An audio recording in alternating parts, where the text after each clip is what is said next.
المرة دي بنتكلم عن ال accommodation for students with ADHD.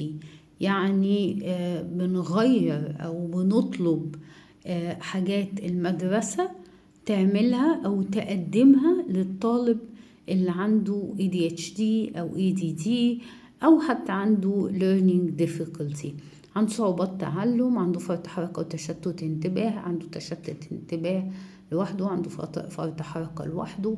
كل حاجة من الحاجات دي احنا محتاجين ان احنا نقدم للطالب طرق تخليه يقرب يومه في الدراسة ويحقق من الدراسة تحسن مستمر ليه. من الحاجات المهمة أول حاجة الفلكسبل سيتنج.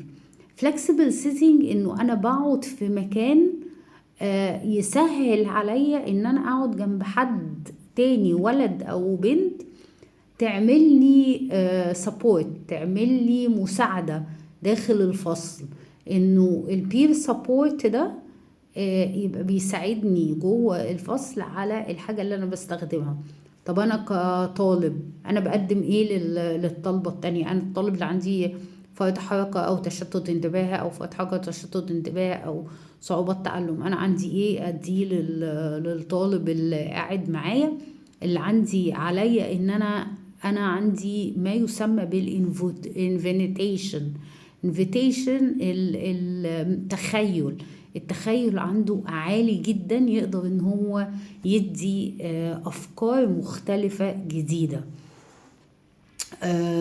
طبعا من الحاجات المهمة هي ان احنا نبقى عندنا organization skills. يعني نطلب من الطالب اللي عنده فرط حركة وتشتت انتباه مثلا انه الفولدرز عنده تبقى الوان، يعني الحساب بالفولدر لونه ازرق، انجليزي بحساب لونه اصفر، يعني كل مادة ليها فولدر مختلف. ده يساعدنا جدا جدا انا كطالب ان انا اقدر اشتغل من حاجتي بصورة واشتغلها بسهولة وبدفع.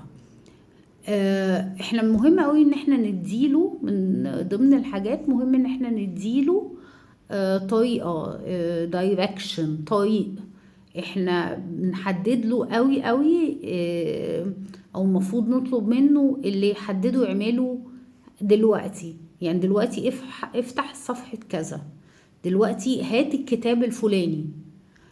لازم نبقى بنديله او بنديله instruction، لازم نبقى بنديهم خطوات محددة نديها للطالب، واحدة يعملها ويجي يقول ان هو عملها.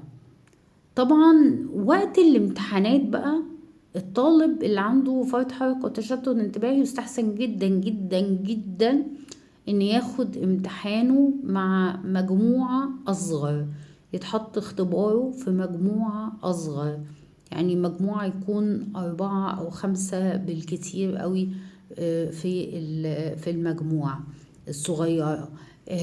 هو هيحتاج ساعتها من مساعدة من المدرسة أو المدرس إن هو يقرأ السؤال، وهو كطالب هنجاوب.